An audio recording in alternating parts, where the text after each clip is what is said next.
What's up, guys? Welcome to another episode of the CryptoKreamers, and today we're featuring the CoboVault.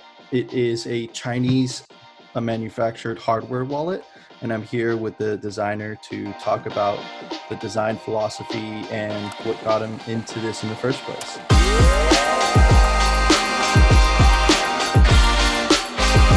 Hey, how you doing, Lixin? If I pronounce your name correctly, I'm sorry. It's okay. Lixin or Lixin, both works. Lixin, okay. Yeah, Lixin. Thank you. Yeah, cool. It's really good here. Yeah, we got the best weather among the whole year in Shanghai. Oh, really? Yeah, so, I love Shanghai. Yeah, it's a beautiful city. I spent a couple months there. What was the name of the hotel? Oh my God, I was so young. I was like 16 Which area? years old. Which it was area were you there? You know, the Bend, like the where the clock is. Ah, the Bend. Yeah. I don't know. Did I get that right? I don't know. If yeah, I got actually, that right. we're quite close to that place. Okay. Only like 5 to 10 minutes work, then we can get to the Bend. Sometimes after meal we go there for a walk and come back for working. Yeah, it was awesome. It was different than it is today. It was back in 2009, I think it was. So it was different than it is today. Okay. Just after the Olympics. So yeah, exactly. And then really we spent some time in Shenzhen, of course. Obviously, you have to go there if you go to China. Yeah. Shenzhen with manufacturing there. A lot of manufacturing factories there and vendors. It's absolutely incredible. So tell me a little bit about yourself. Like, what's your background? What got you into cryptocurrency in the first place, or Bitcoin? Oh, okay. Actually, I first known Bitcoin at late 2009, quite early, but I didn't invest too much into that. Yeah. At that time, I was in my college and I was in my job hunting season. So I spent most of the time on internet.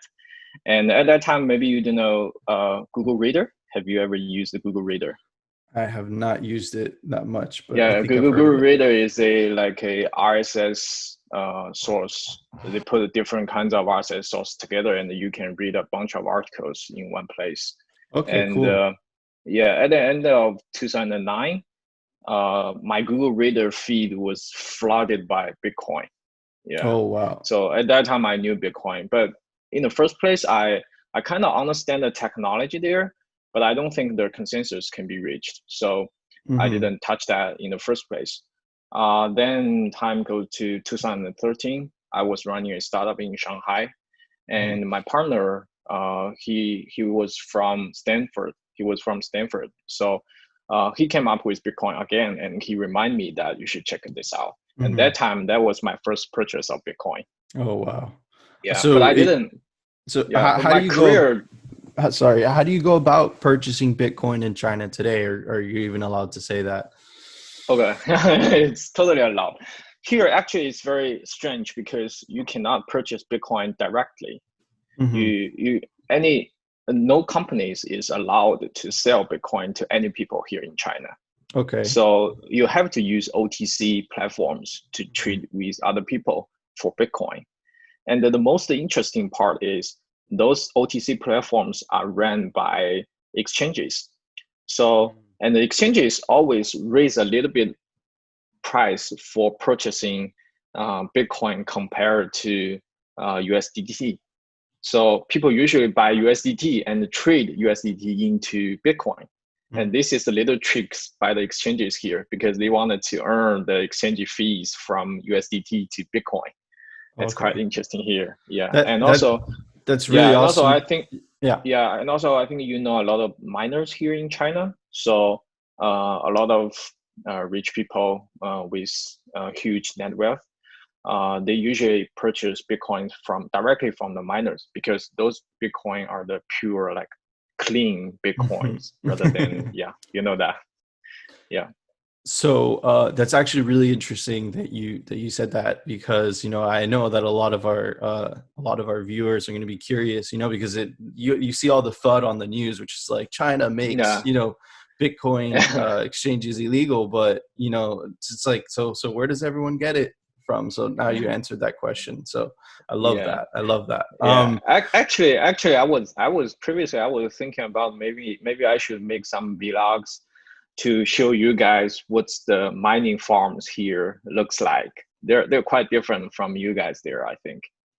So I've seen a couple of videos. Mhm. Like, all I have to say is that, like what you see as a farm. I've visited a couple of farms. My uncle has a massive farm.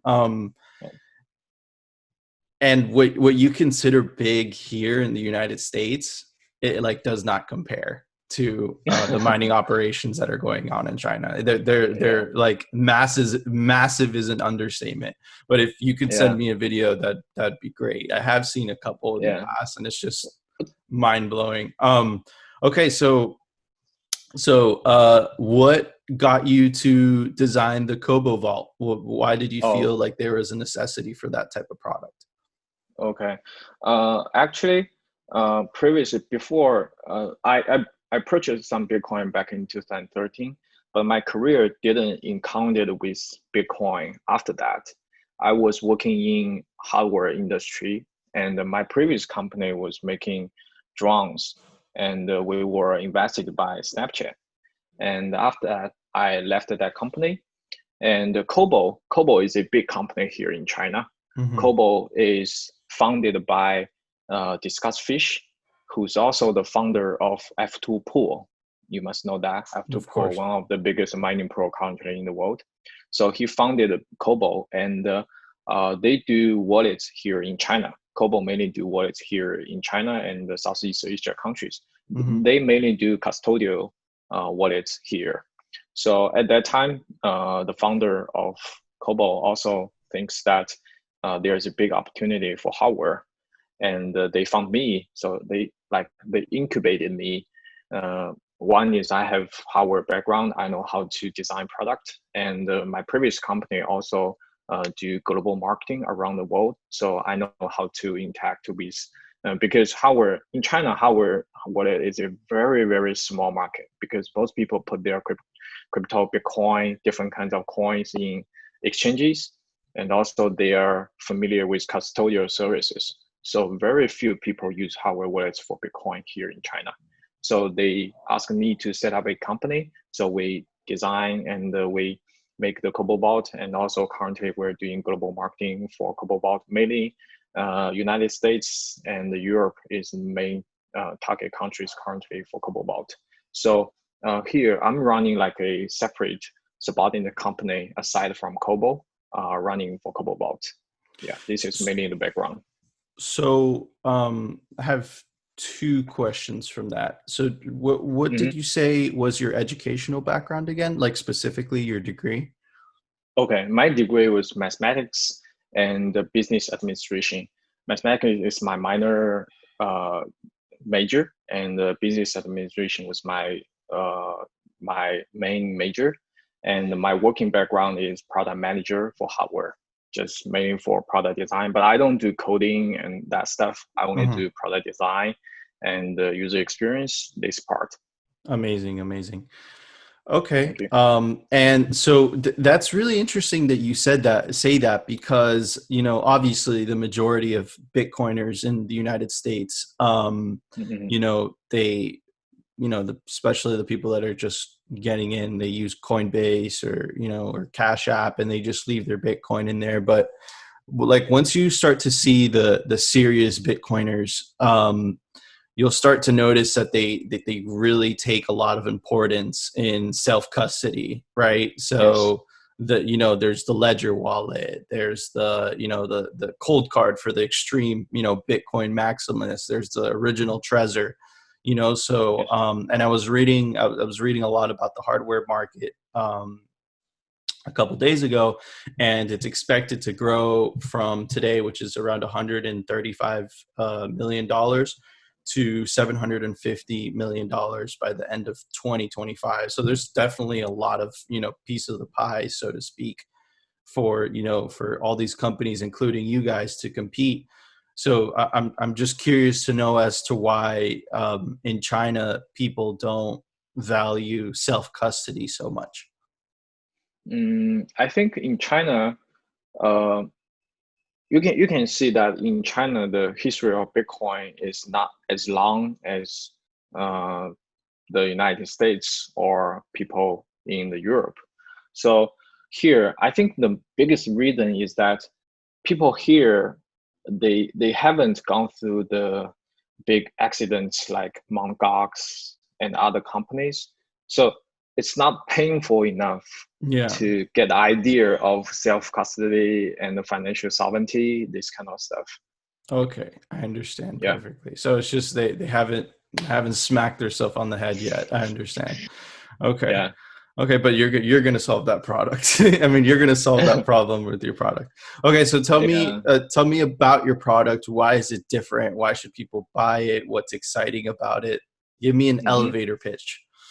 Okay. I think the most important thing for the hardware wallet is air gapping your private keys. This is the ultimate reason why you buy a hardware wallet. So I think the first thing we do, also like ColdCard, what we are trying to do is trying the best to completely air gap your private keys. So you can see from the product, we don't have any like USB ports or we don't have Bluetooth. We use QR code to air gap your private key. So you have your software wallet, which is a companion app. The companion app communicates with your cold storage with QR code. That's the biggest important thing for a hardware wallet to better air gapping your private keys. The second thing is if we mention two things, the second thing is we have a secure element, and also we open source the firmware of the secure element. Here I want to mention we're not fully open source the secure element, but we open source the firmware of the secure element, which you can see how the secure element deals with your entropy, with your private keys, and also derive them and how to do the signing within the secure element. I think that's the biggest two things. And also we have some other security designs like self-destruct mechanism. And also we do web authentication to prevent supply chain attack, these kind of tactics. And as the product is used without USB cable, so it comes with a battery. So we also designed the detachable battery to prevent battery corrosion.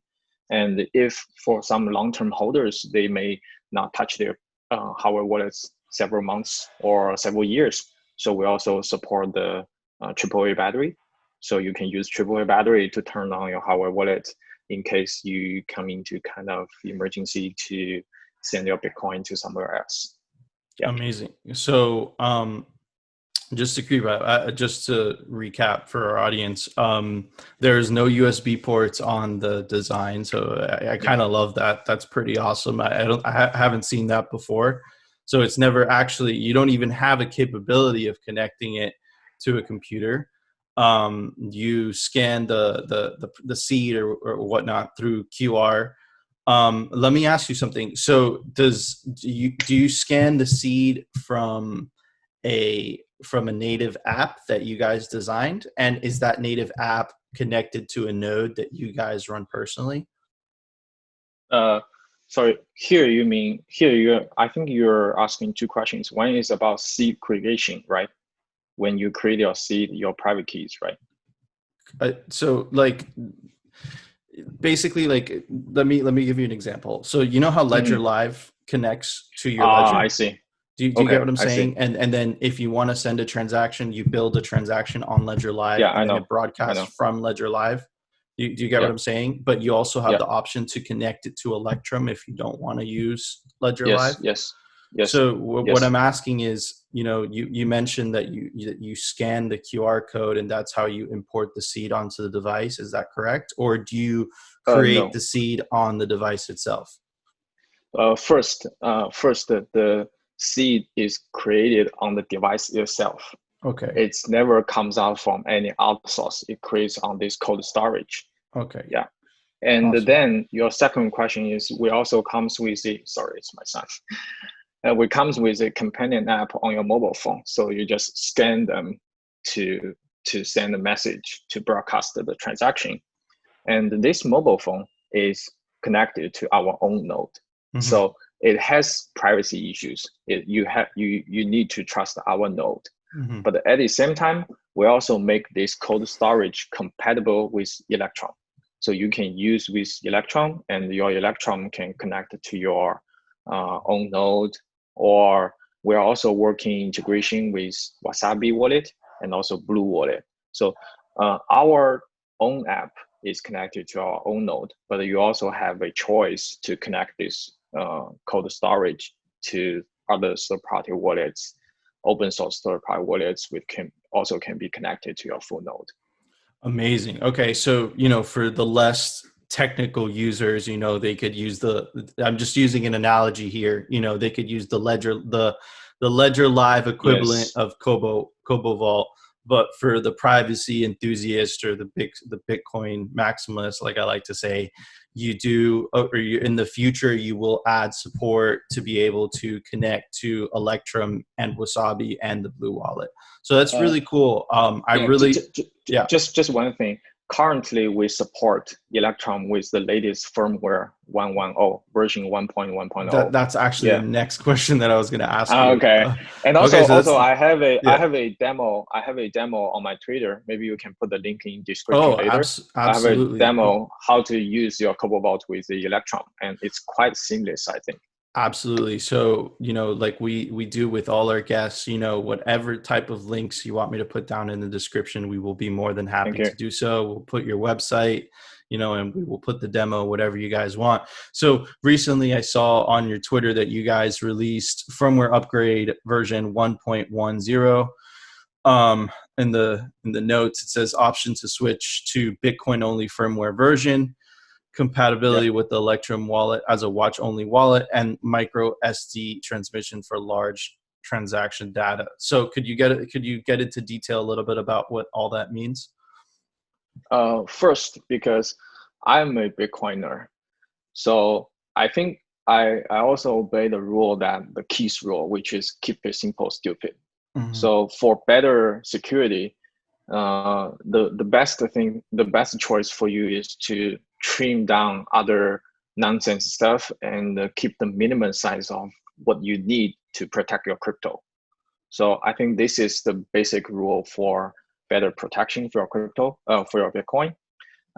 And at the same time, we also talked to a lot of Bitcoiners. They also have the same need, which is minimize the code base, which is also minimizing the attack surfaces for your cold storage.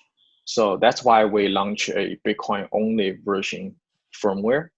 And with that Bitcoin only version firmware, one note I wanted to share here is if you upgrade to Bitcoin only version, you cannot go back to multi-coin version. You have to stay in Bitcoin version. And also I just mentioned that we're also working on compatibility with Wasabi wallet and Blue wallet.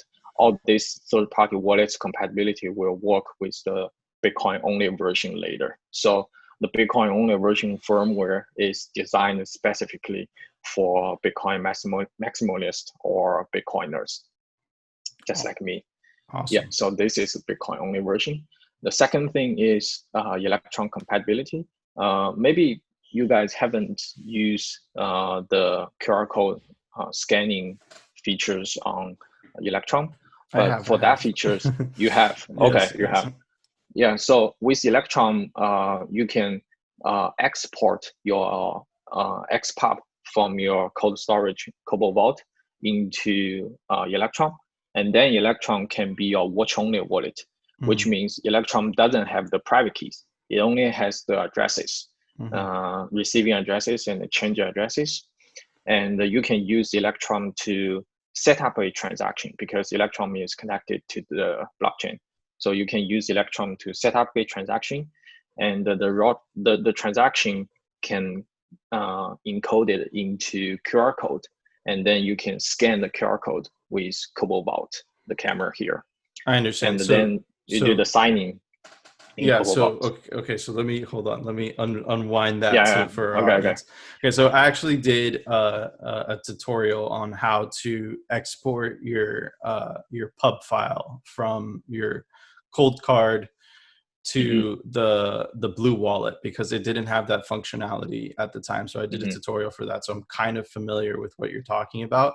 But just for our audience, like the way that it would work is basically you would export your pub file to Electrum, make it a watch only address, then from the Electrum wallet, build a transaction. From that transaction that's built, you would scan it from the wallet, and then Yes. from the wallet, you would broadcast it to your phone, which uses your guys' node, and that would broadcast to the No, bit. no, no, No, no, no. no, no, no.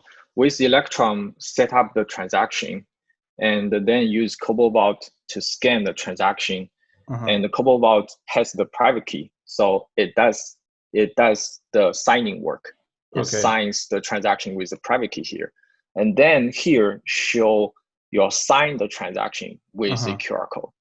So you can use Electron to scan this QR code again, and then use Electron to broadcast the transaction. No need for our app. Our app doesn't touch this transaction. Oh, okay. That's really interesting. That's amazing. Okay, cool. So there's absolutely no SD cards or anything involved there. You know, there's just QR codes. Obviously, you know, that opens up a little bit of an attack vector, you know. But you know, because you know, not from the perspective of the hardware wallet, but from the perspective of Electrum, you know. Yeah. Also, but here I want to mention that sometimes you have to use a SD card because the information it carries with the QR code is very limited. In our test, based on the resolution of your camera and based on the resolution of your screen, in our test, usually it can only carry like 8 inputs plus 2 outputs for a Electron transaction. So if the transaction is too big, for example, if you are a miner, you have a lot of addresses collecting a lot of small amounts of Bitcoins, and then it comes with a huge unsigned data, and then you need the SD card. But it also never touches our app. You just export the unsigned transaction into a SD card, and we have a SD card slot here in the product. So you just plug in the SD card, and it also can do the signing work. And after the signing, you take out the SD card and plug into your laptop, and then use Electron to broadcast the transaction. Awesome. So not only does it have the QR code, you know, functionality, you could also use an SD card similar to how you would build a transaction with the ColdCard. Yes, exactly. Okay. Awesome. That's really interesting. I'm gonna put everything about the firmware down in the description as well as the demo as well. The demo show the whole process. Okay, perfect. It's like a tutorial. Awesome, amazing. Okay, so I got requests from American and Canadian hardware manufacturers, specifically NVK from CoinKite. He manufactures the ColdCard, and Zach, the founder of Foundation. They're currently developing a hardware wallet as well. So you already basically answered the first question, which is, you know, they wanted to know what you defined open source as. You already said, basically, just to recap, that your firmware is open source, but your secure element is closed source. Is that correct? Is that a correct statement? No, the firmware of the secure element is also open source. Okay. You can take secure element as 2 parts. One is some base code which is realized by a SD vendor. For this part, they have their IP. We cannot open source that. The other part is the firmware of the secure element. This is written by us. So we open source this part.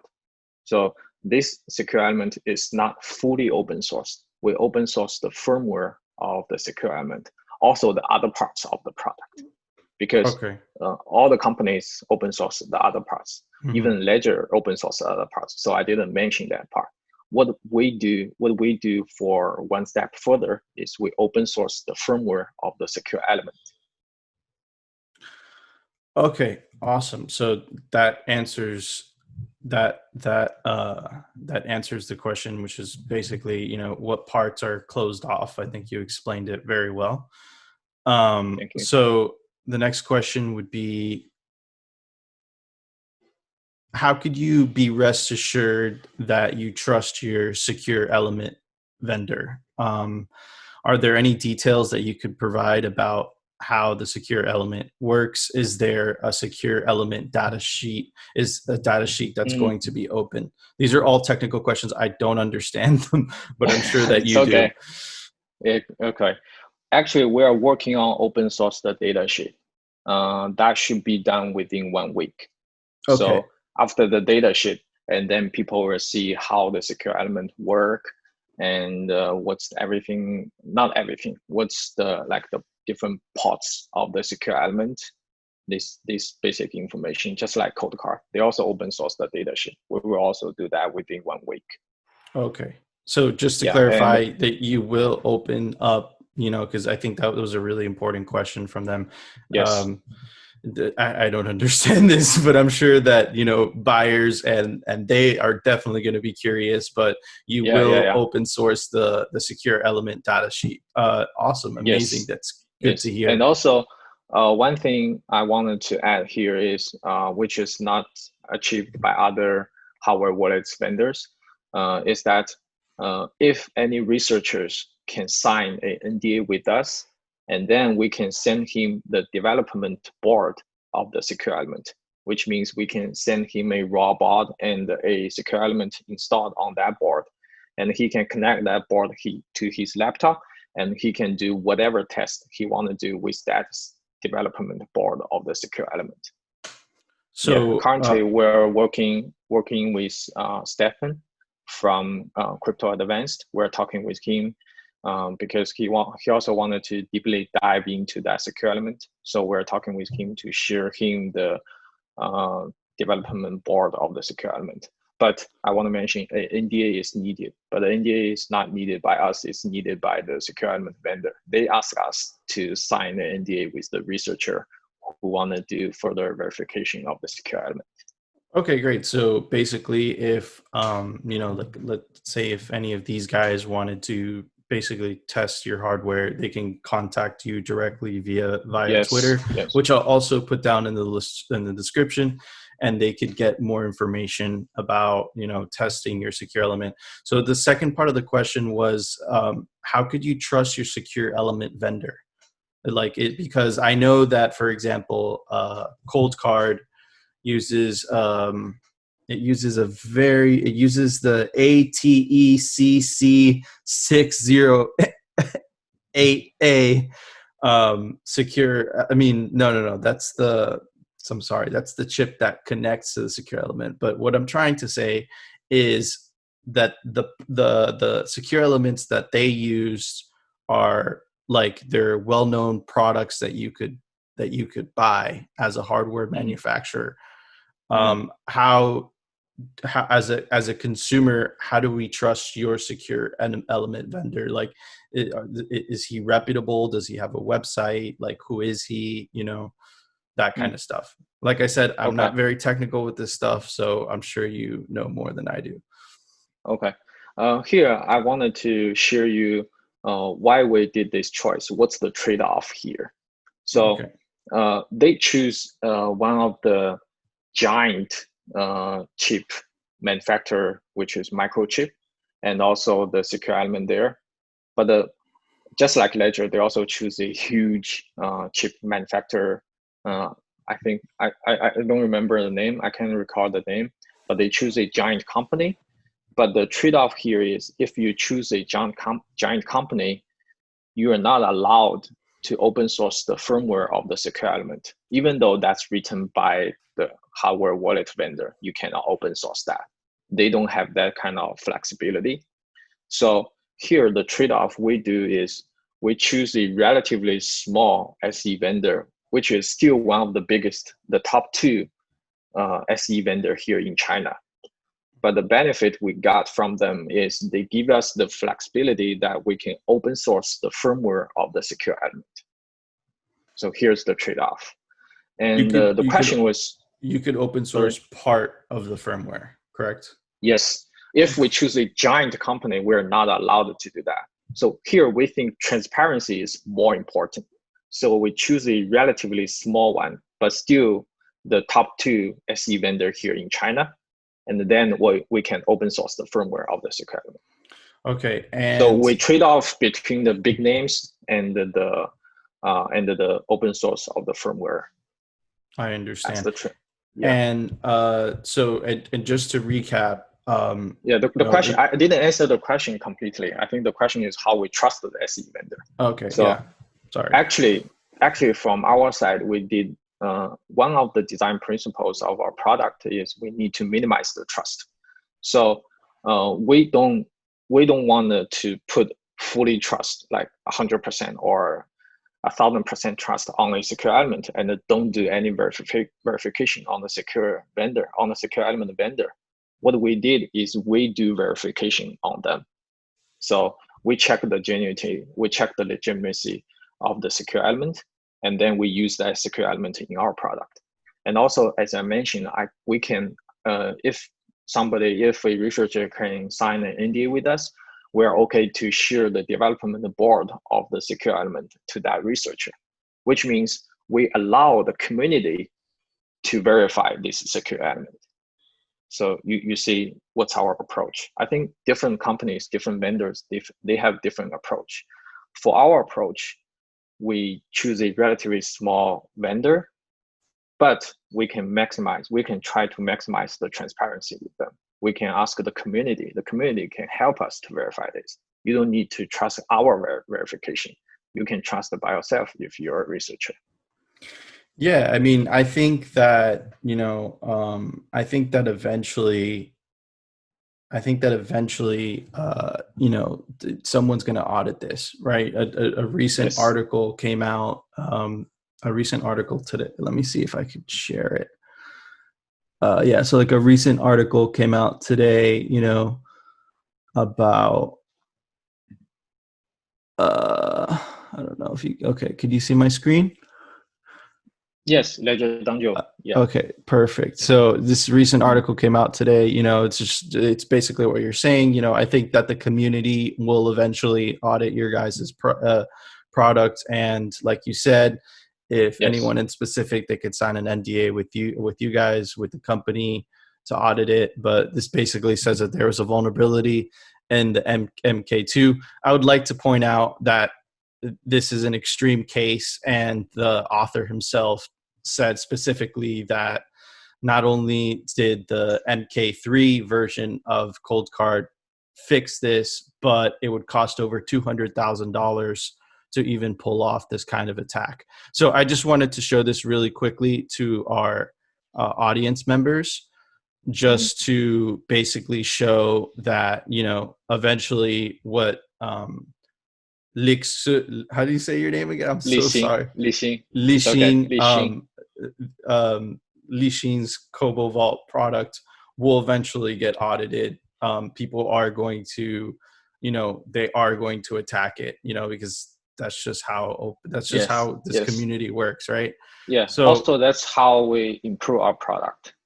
Yeah, exactly. Like Bitcoin, the reason that Bitcoin is so strong is because it just keeps getting punched by everyone.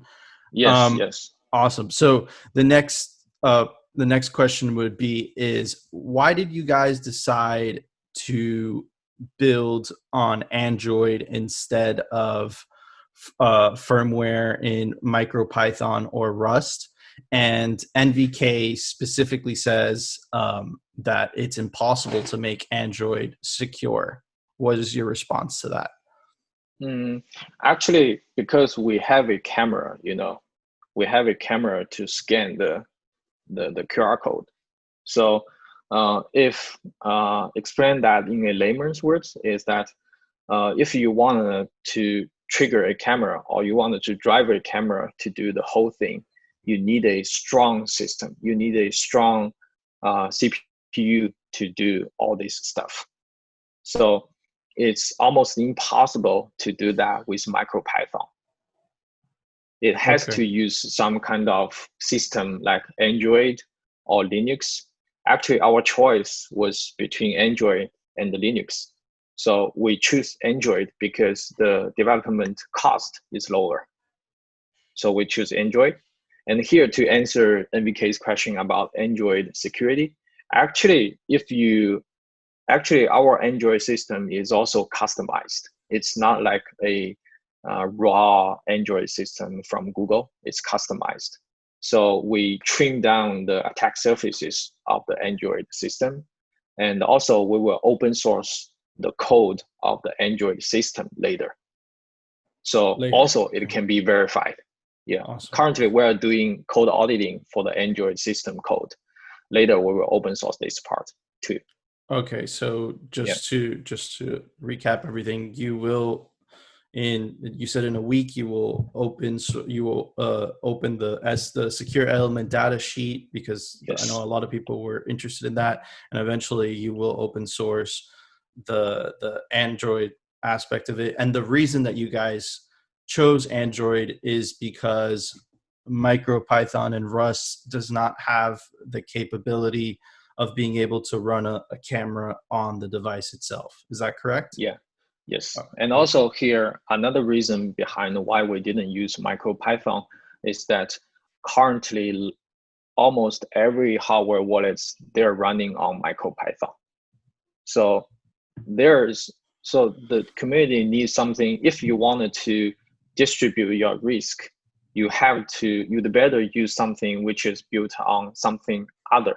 For example, if you are building several houses for people and every house have the same base, and maybe it survives a lot of hurricanes, and once there's another hurricane came and all the houses may be torn down. So the point is we wanted to build something with another base, and later with something like PSBT multi-signature, you can take that as you are using multi-signature with some kind of hardware wallets. They're totally different. So that's also minimizing your risk on relying on MicroPython based products. So I want to dig a little deeper into that. So so you guys do support PSBT in your wallet?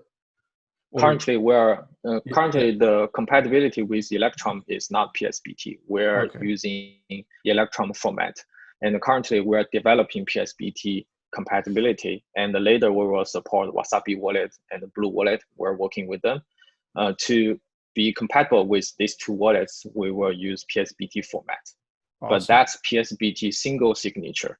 After we do the PSBT single signature, there's some work need to be done on Blue wallet side. If that work is done, and then it can bridge CoboVault and ColdCard to do PSBT multi-signature. Oh, amazing. Okay, that's Thank you. That's really cool to hear. I would love to also get some type of roadmap, so that I could put in the description, because there's so much details. Yeah. Actually, we have a roadmap in our launch article, and you can share either the launch article or just the roadmap. And, no, but it's specifically because this is what I've gotten from the community. It's specifically about for example, the release of the secure element data sheet, and then the release of the Android code, like in terms of like that type of roadmap, because a lot of hardware manufacturer competitors, as well as buyers, especially like the Bitcoin maximalists, like they're the ones that are going to be the most obsessed with that. This is just why ColdCard is so successful with the Bitcoin community, is because it pays so much attention to detail in terms of, in terms of security and the reasoning behind their design and all that stuff. So if you could provide a roadmap for that, that would be amazing. Of course. Great. Okay, so one last question. It's a little delicate, but the question basically, like the way that I could phrase it is,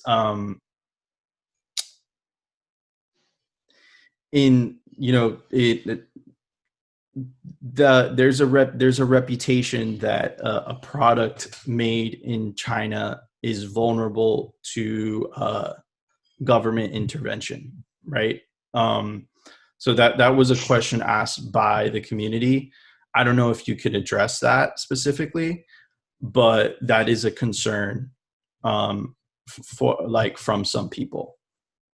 I think I don't have any comments on that concern, but what we do is trying to be as transparent as possible.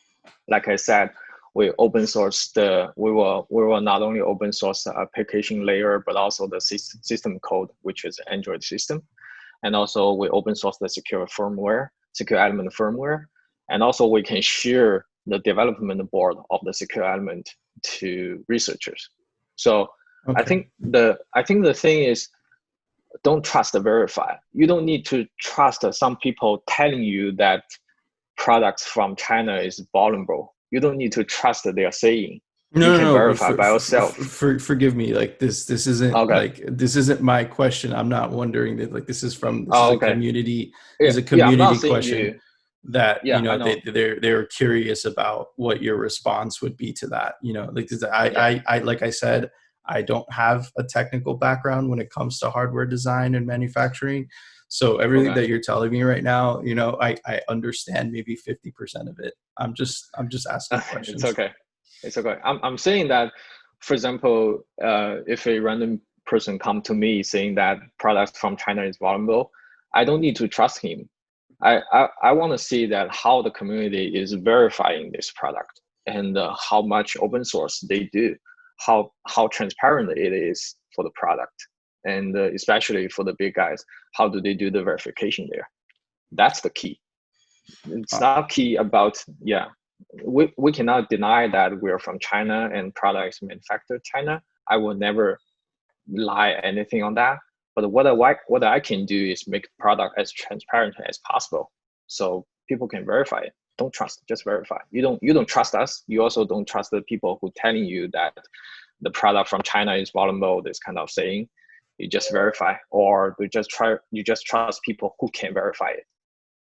Awesome. Amazing. Okay. So, you know, and like you said, and you'll be in the near future, this will be all verifiable. You guys are going to release the secure element data sheet. You guys are going to release the Android part. You guys, you know, if anyone wants to, you know, attack the secure element, you guys will provide that as long as they sign an NDA. So that's amazing. Thank you so much for answering that last question. I knew that it was going to be very difficult, but it was very the community really wanted that question to be asked. I felt very uncomfortable asking it myself, but it's okay. You know, it's not also I feel happy that these questions are popped up, because these questions are always in people's mind. I don't want to hide anything. I just wanted to answer those questions. And if you are not satisfied with current status of open source, you can hold on a little bit and buy it later after more verification and after more code and more data is shared. It's okay, but we don't want to hide anything from any people. Amazing. So just to recap, guys, I'm going to put all the information down in the description. You could find Mr. Lixin on Twitter. Oh my God, I'm so bad. I'm so sorry. I keep mispronouncing it. It's okay. No worries. It's not easy for like foreigners to pronounce Chinese names. Lixin. Guys, so I actually took a little bit of Chinese. Of Mandarin, and my Mandarin name is Nike, apparently. Nike, And I know how to say one phrase, which is "Ni hao, wo yao pingguo," which means "Hi, I want an apple." That's basically no. And then she should. Something I don't know. I think I know how to count to 3. Anyways, listen, man. It's been an absolute pleasure. Thank you so much for answering these uncomfortable questions. I feel terrible asking them, but the community requested them. Yeah, thank you so much for your time. I know it's like 8 in the morning over there, and you mentioned that you had a child. How old is he, by the way? 2 years old. 2 years old. So Oh my God. I'm an early riser. No worries. So you have 2 jobs going on right now. Yeah. So listen, man, thank you so much. I'm gonna put all the details down in the description. It sounds like an amazing wallet. The fact that it doesn't have a USB port, that really interests me, because one thing about the ColdCard, I have every single wallet. I'm gonna buy a Cobo wallet too, just because I like collecting them. I have a Trezor, I have a Trezor T, I have a Ledger, I have a Ledger X, I have ColdCard. I didn't get that ColdCard MK2, but I do have like 4 MK3 ColdCards. I've used them all just to test them, experiment. I do multi-sig. I use the Casa multi-sig product. I just did a podcast with the Unchained guys. I use their multi-sig products. So I test everything, and I will test this product. I'll absolutely buy it. It completely interests me. Thank you. Thank you. It sounds amazing, and I think that your rationale, a lot of the things that you're saying, based on my limited knowledge of hardware design, it sounds extremely logical and extremely reasonable, and our viewers are going to really appreciate the fact that you answered all these questions. The last question, and it is CryptoKreamer tradition, and you have to answer the question, is what is your favorite ice cream flavor? Oh, ice cream. Yeah, I think I'm not an ice cream guy, but no, deeply influenced by my wife. People have tried that before. Okay, so my favorite is durian gelato. Could you say that a little bit louder? Your mic is a little off. Durian gelato. Durian gelato. Okay, what is that? Which is influenced. Durian is a kind of fruit. Like Southeast Asia countries, they have this kind of fruit. Durian gelato. Yeah. Durian gelato. That is very unique. That's really cool. I definitely want to check that out. Cool. You should. It's very special. I'm deeply influenced by my wife. Yeah, she like that, and yeah, I also take the same as her. We have an expression here, which is happy wife, happy life. Yeah, I know that. So, listen, man, my dude, thank you so much for your time. Again, I'm so sorry about these, questions. It's just the community really wanted to know. No worries. I'm super happy to answer these tough questions. I think this is also bring more transparency into our product and also our company. Yeah, I'm also very happy to be here. Yeah, I'm super happy. Cool. Yeah, you don't need to worry about feel offended or something. Nothing. I'm happy to answer those tough questions. I'm very happy. We really appreciate that as a community that you say that. So thank you so much, guys, for watching another episode of the CryptoKreamers. If you guys want to buy the CoboVault wallet, you could click down the link in the description. And if you want to find out about any other of the topics that we discussed in today's podcast, it will also be linked down in the description. Thank you so much for your time, my dude, and we will catch you guys in another episode. See you guys later.